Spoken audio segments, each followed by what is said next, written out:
우리 먼저 함께 아멘으로 하나님을 예배합시다. 할렐루야. 자, 같이 또 모여서 같은 말씀 앞에 선다는 것, 네, 이것이 큰 은혜고 축복임을 믿습니다. 이 믿음으로 예수님의 이름으로 여러분들을 환영하고 축복해 드립니다. 한 번 더 입술의 고백으로 예배합시다. 같은 말씀과 같은 순종으로 사는 우리가 예수님의 교회입니다. 믿으시기 바랍니다. 이미 교회가 되셨어요. 예, 믿으시기 바랍니다. 근데 이미 교회가 되었지만 그게 완전하다는 뜻은 아니에요. 예, 그래서 계속 그 사실을 새겨야 되고 또 그 사실을 강화해야 되는 거예요. 모든 성경은 하나님의 감동으로 된 것으로 라고 설명을 하면서 이미 하나님의 사람들이 되었지만 하나님의 사람으로 온전하게 하며 이렇게 말하고 있어요. 그러니까 성경은 계속 보아야 되는 게 맞고 또 말씀은 늘 우리가 새겨야 되는 게 맞습니다. 자, 그동안 언약의 중요성 뭐 이런 것들, 그 언약을 또 기억해야 된다는 것, 더 나아가 삶의 개혁에 관한 이야기 이런 걸 설교를 이제 전해드렸습니다. 그리고 지난주에는 이런 일들을 위해서 하나님이 사용하시는 방법, 지금도 사용하시는 방법 중에 이제 만남이라는 것에 대한 이야기를 지난주에 소개해드렸거든요. 자, 오늘의 이야기와도 상관이 있기 때문에 잠깐만 설명드리면 사르밧의 한 사르밧에 있는 한 과부가 엘리야라는 선지자를 만난 일을 소개해드렸습니다. 지난주에. 그녀는 처음에 그 하나님을 이제 당신의 하나님이라고 칭했고요. 또 엘리야는 그저 나그네로만 생각을 했었습니다. 근데 이제 머지않아 그녀가 이런 고백을 하게 되거든요. 내가 이제야 당신은 하나님의 사람이시오 당신의 입에 있는 여호와의 말씀이 진실한 줄을 아노라. 이런 이야기를 하게 돼요. 이 만남을 통해서 그리고 함께 하나님의 역사를 경험하면서 그녀의 인식이 바뀐 거죠. 이 만남을 통해 바뀐 거예요. 엘리야도 바뀌었습니다.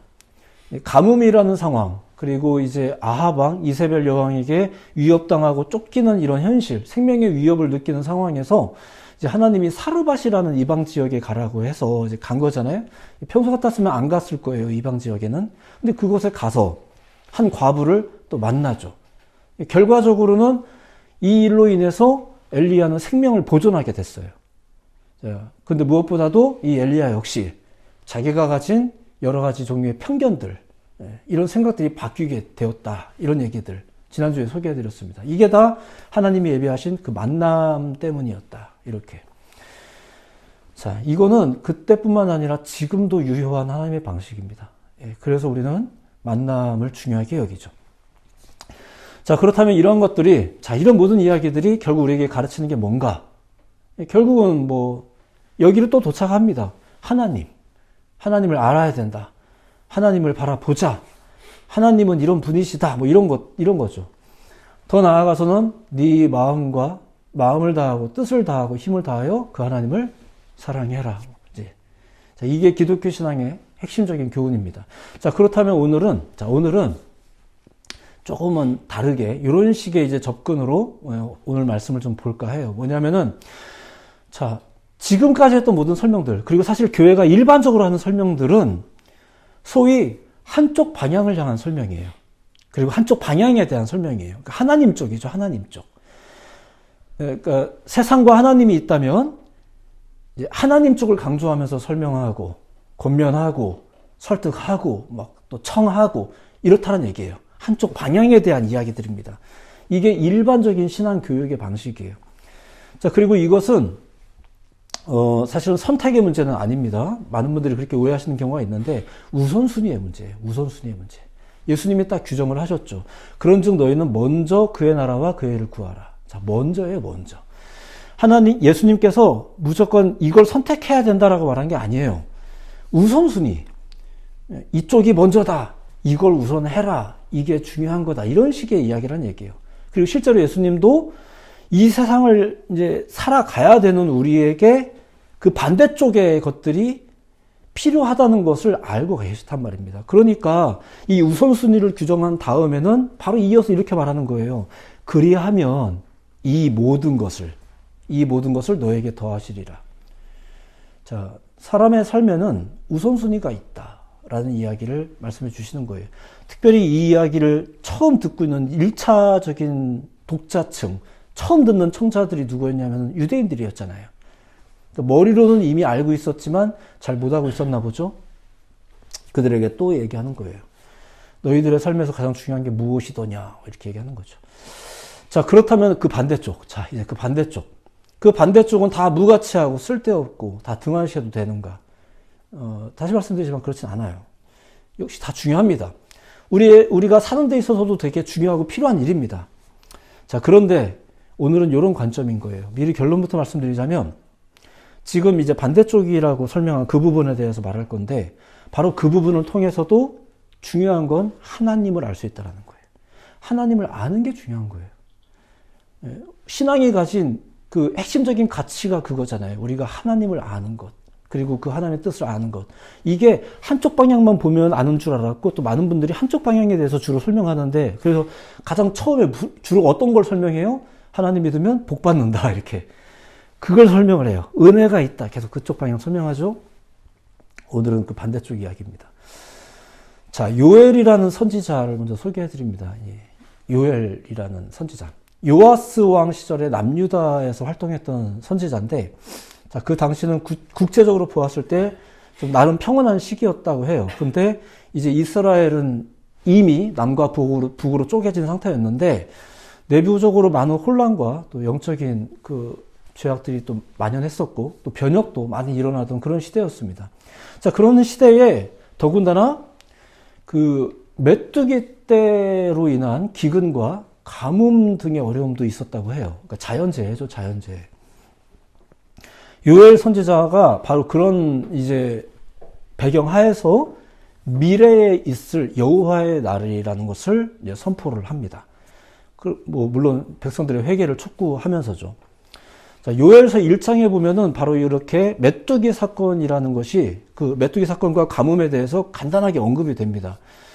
혹간에는 이게 실제 사건이 아니라 어떤 예를 드는 거다 이렇게 해석하는 분들도 계시는데 자, 관련이 있기 때문에 잠깐만 벗어나서 메뚜기 이야기를 하나만 좀 소개를 해드리고 싶습니다.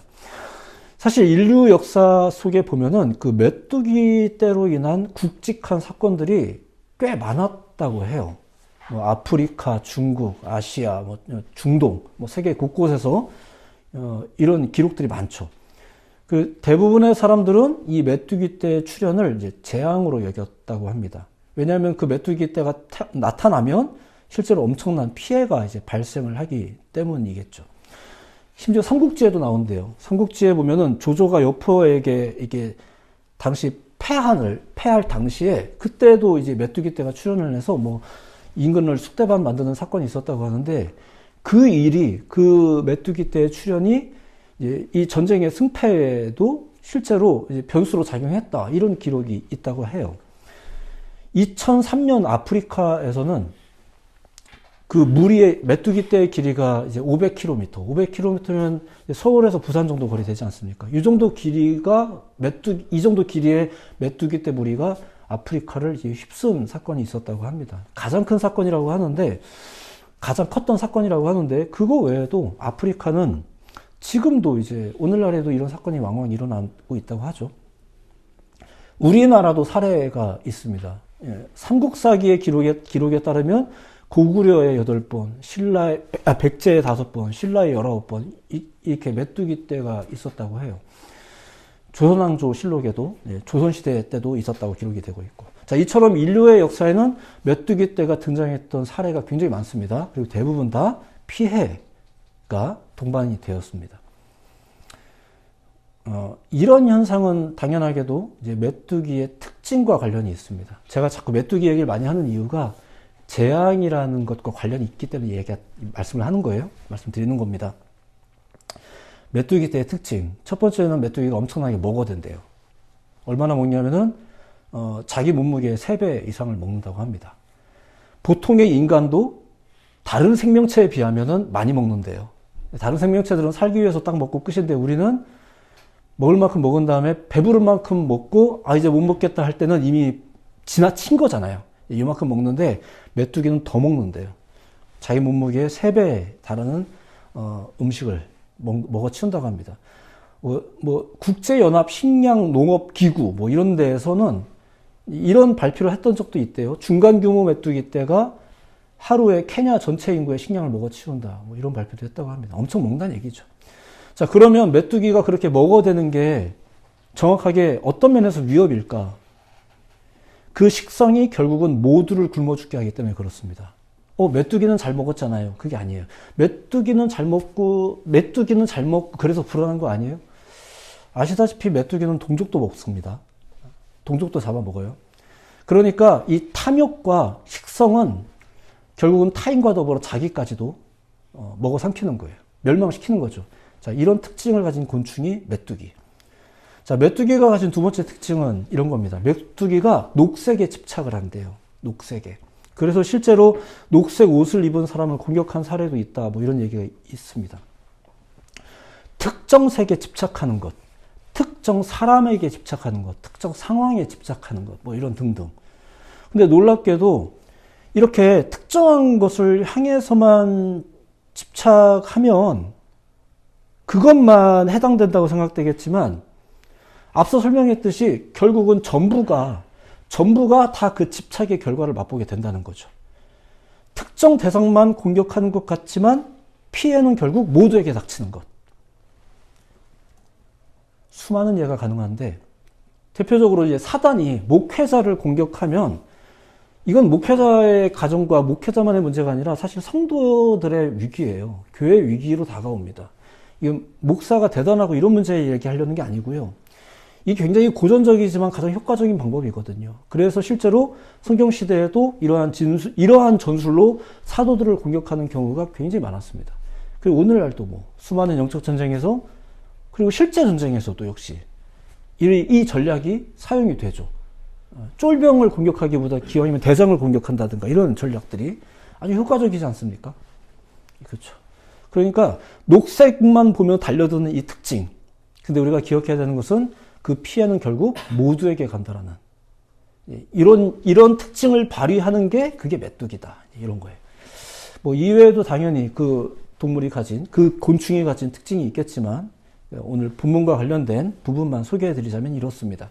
자, 당시 남유다는 이렇게 메뚜기 떼로 인한 피해와 그 특징을 그 호되게 맛보았어요. 맛보았는데 1장에서는 그 사건을 간단하게 소개한 이후에 이 2장에 와서는 그 메뚜기 재앙보다도 더 큰 심판의 날이 있을 것이다. 이렇게 지금 예언이 이어지는 거예요.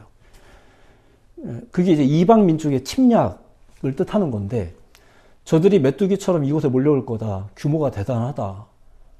그 앞에서 백성들은 질려서 얼굴이 하얘질 거다. 낯빛이 변할 거다. 그러니까 너희는 어떻게 해야 되겠냐. 이제 이렇게 이어지는 거죠. 이야기가. 참고로 2장을 보면은 그 하나님이 요엘에게 나팔을 불어라 라는 말이 2번 나오는데 첫 번째는 여호와의 심판의 날을 선포하면서 경고할 때 나팔 불라고 하고 두 번째는 이제 회개의 날을 선포하면서 모이자라고 할 때 나팔 불어라 이렇게 나와요. 그런 외침이 필요한 겁니다. 그냥 깨달아서 하는 게 아니라 혹은 날라오는 메뚜기 쳐다보면서 내가 다짐해서 되는 게 아니라 이런 선포가 필요한 거예요. 자, 어쩌면 메뚜기 떼의 등장이라는 것은 그리고 그로 인한 피해라는 것은 사실 그냥 자연의 한 섭리일 수도 있어요. 뭐 디테일하게 파고 들어가면 다 원인과 결과가 있겠지만 이방 민족의 침략도 그저 역사의 한 사건으로만 치부될 수도 있어요. 그리고 실제로 본문의 전개 방식에 따르면 메뚜기 떼 이야기, 특별히 이 메뚜기 떼 이야기는 하나님의 심판 부분이 아닙니다. 그런 일을 겪은 사람들을 향해서 지금 심판 얘기를 하고 있는 거예요. 우리가 사는 세상에서 그저 있을 수 있는 현상. 그런데 그걸 보면서 그 이후를 설명하는 것. 그게 요엘서의 예언이죠. 지금 이제 펼쳐지고 있는 상황을 보면서 이 상황 자체를 다 이게 하나님의 뜻이 있을까 이렇게 볼 필요는 없겠지만 이게 다 하나님의 계획이다 이렇게 말할 수는 없겠지만 이 땅에서 벌어지는 어떤 현상들을 바라보면서 그 너머를 보는 것. 이런 관점이 있어요. 이런 영안들이 있죠. 그 당시 이스라엘 사람들도 사실 그런 영안들이 있었습니다. 그 일반적인 사고 방식이거든요. 뭐냐면은 이런 천재가 발생을 하면 이거는 뭔가 우리의 죄와 무관하지 않을 것이다. 이런 발상을 이스라엘 사람들은 했었어요. 그리고 사실은 당시 그 고대 근동의 모든 사람들 자체가 다 그런 발상이 있었습니다. 그 종교적 사고방식이 일반적이었거든요. 여러분들 뭐 가끔 관심 있는 분들 뭐 이집트 문명 이런 거 찾아보시면 다 아시잖아요. 그 죄다 신이에요. 다 죄다 신이고. 성경에도 역시 자연세계의 재앙과 인간의 타락이 무관하지 않다는 기록이 있긴 합니다. 사도 바울도 이렇게 말을 했죠. 피조물이 다 이제까지 함께 탄식하며 함께 고통을 겪고 있는 것을 우리가 아느니라. 이게 뭐냐면은 우리의 타락과 그 자연 피조물의 어떤 이런 고통이 무관하지 않다. 이 얘기를 지금 하는 거예요. 그런데 마치 자연의 역공처럼 이런 천재가 일어났을 경우에 우리는 어떤 생각을 해야 될까? 우리는 어떤가? 굉장히 불행하잖아요. 굉장히 힘들고 이럴 때 우리는 어떤 생각을 가져야 될까? 그게 그냥 자연 발생적인 것일지도 모르지만 당시 사람들은 그 원인을 인간의 죄악에서 찾기도 했었습니다. 물론 그나마도 이제 감각이 무딘 사람들도 많았지만 약간 다른 얘기지만 이런 것도 있어요. 그 다윗이 아시는 분들 계시겠지만 다윗이 꽤 하나님 앞에 사랑을 받던 사람이었는데 그가 참 아주 일생일대에 큰 잘못을 했던 게 하나 있거든요. 뭐냐면은 그 부하의 와이프가 너무 이뻤나 봐요. 그래서 이제 그 여인을 취했어요. 그리고 그녀의 남편인 우리아를 이제 죽이기로 마음먹고 그 전쟁터의 전방에 이제 내보냅니다. 뭐 역시나 그 죽습니다. 그 우리아가 딱 죽어요. 자, 그가 죽었다는 이야기가 다윗의 귀에 들렸을 때, 전해졌을 때 다윗이 이런 말을 해요. 되게 유명한 말인데, 칼은 이 사람이나 저 사람이나 삼키느니라. 이런 말을 해요. 전쟁이니까 이 사람이든 저 사람이든 죽을 수 있는 거 아니냐. 이렇게 말을 한 거죠. 어쩔 수 없지 않냐. 전쟁이라는 상황에 대한 말이라면 그 말이 맞을지도 몰라요. 실제로 전쟁은 착한 사람이든 악한 사람이든 모두에게 생명의 위협을 안겨줍니다. 자연의 재앙도 그래요.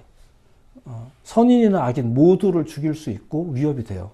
지진이 일어났는데 뭐 교회 건물이라고 무사하다. 그럴 일이 있나요? 그렇지 않습니다. 다 위험한 게 맞습니다. 다만 다윗의 이 설명은 굉장히 비겁하다는 걸 우리가 아는 거죠. 우리아를 죽음의 위기로 몰아넣은 건 다윗이잖아요. 그래서 오늘날 우리가 이 이야기를 알고 있는 우리는 말하는 거예요. 전쟁이니까 어쩔 수 없지. 이렇게 말하는 게 아니라 그건 너 때문이잖아. 너의 죄 때문이잖아. 이렇게 말하는 거예요. 자, 이런 인식이 당시에도 일반적이었고 오늘날에도 많은 사람들이 그런 인식을 좀 가지고 있는 거죠. 메뚜기 때의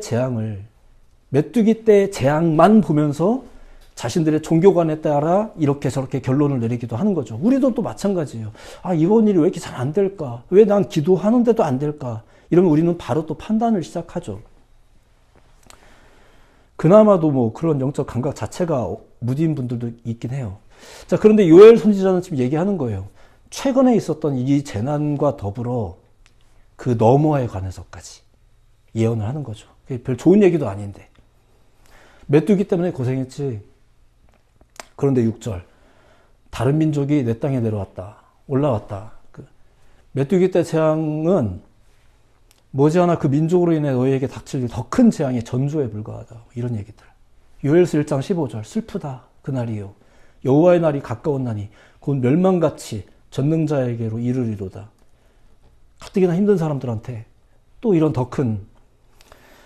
그러면서 이제 2장으로 넘어가는 거예요. 시온에서 나팔을 불며 나의 거룩한 산에서 경고의 소리를 질러 이 땅 주민들로 다 떨게 할지니 이는 여호와의 날이 이르게 됨이니라. 이제 임박하였다. 이 얘기를 하라고 하나님이 요엘에게 가르치는 거예요. 지금 위로를 해줘도 부족할 판에 왜 이렇게 또 거친 말을 또 하라 하시나. 메뚜기로 인해 피해를 경험했던 자들에게 또 경고를. 그 다음에는 이보다 더한 것이 이것과 비슷하지만 마치 메뚜기와 비슷하지만 더 심한 일이 벌어질 거다. 이런 얘기를 하라고. 자, 요건 하나님의 심판입니다. 요건 자연현상 아니에요. 요건 심판이에요. 그래서 요엘도 이것을 여호와의 날이라고 이제 묘사하는 겁니다. 자, 이 표현은 사실 여호와의 날이라는 표현, 이게 성경에 보면은 때로는 축복의 날을 표현할 때도 이 표현을 쓰고요. 그 심판의 날을 표현할 때도 이렇게 씁니다. 근데 요엘서의 경우도 이 표현이 똑같이 이제 사용되고 있는 거죠. 두 가지 의미가 사실 다 내포되어 있어요. 근데 순서를 보자면 먼저는 심판 얘기가 지금 나오고 있는 거고요. 3장에 넘어가면 이제 또 회복을 이야기합니다. 모든 예언의 구조가 다 그렇습니다. 예언이 그래서 중요합니다. 거칠고 아플고 날이 바짝 서 있지만 가뜩이나 힘든 사람한테도 너 정신 똑바로 차렸어야지 이런 말일 수도 있어요. 하지만 그 예언이 왜 중요한지.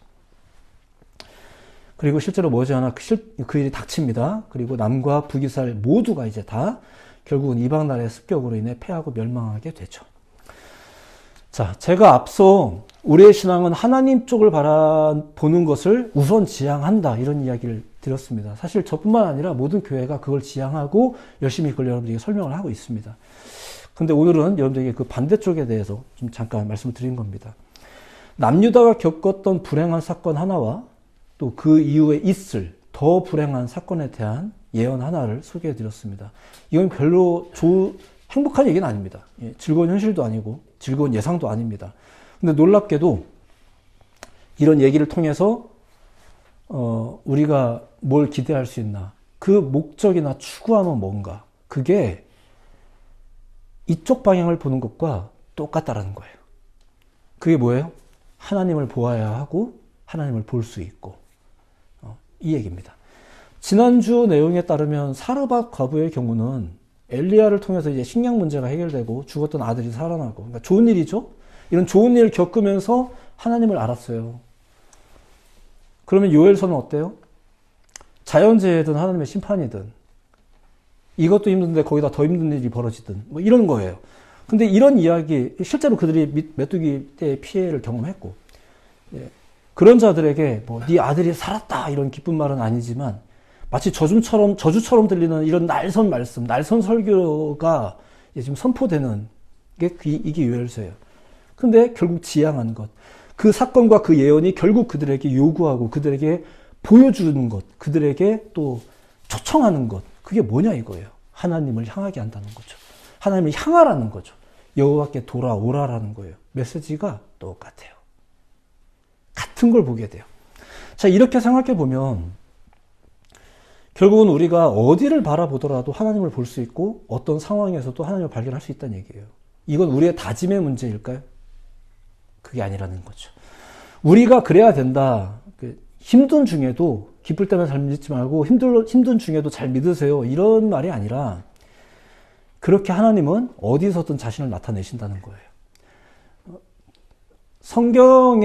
성경의 요구가 또 성경이 우리에게 가르치는 것이 무엇인가를 깊이 고민하면서 말씀을 준비하거든요. 그러다 보니까 용어까지도 고민을 하게 되는 게, 자, 그러니까 여러분, 하나님은 어디든 계시니까 여러분들 힘내세요.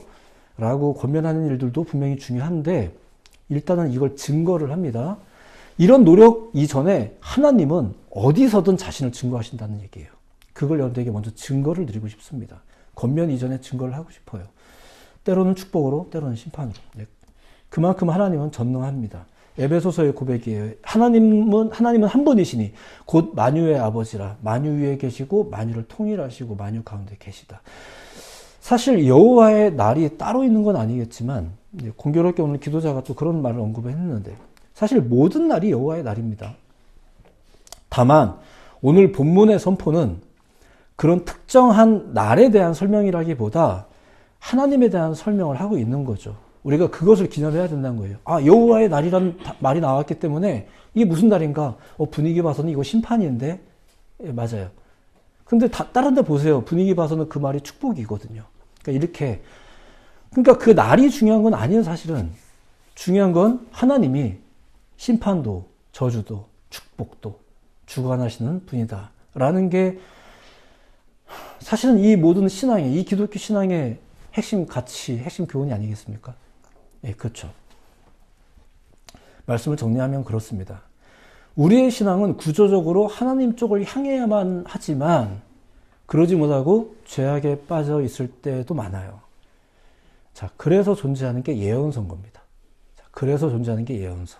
예언서는 오늘 우리가 본 요엘서도 자연적인 재해를 통해서든 다가올 멸망의 예상을 통해서든 이런 위기 중에도 다시금 여호와께로 돌아가자라고 말할 수 있는 것은 하나님의 임재가 있기 때문이라는 얘기를 하는 거예요.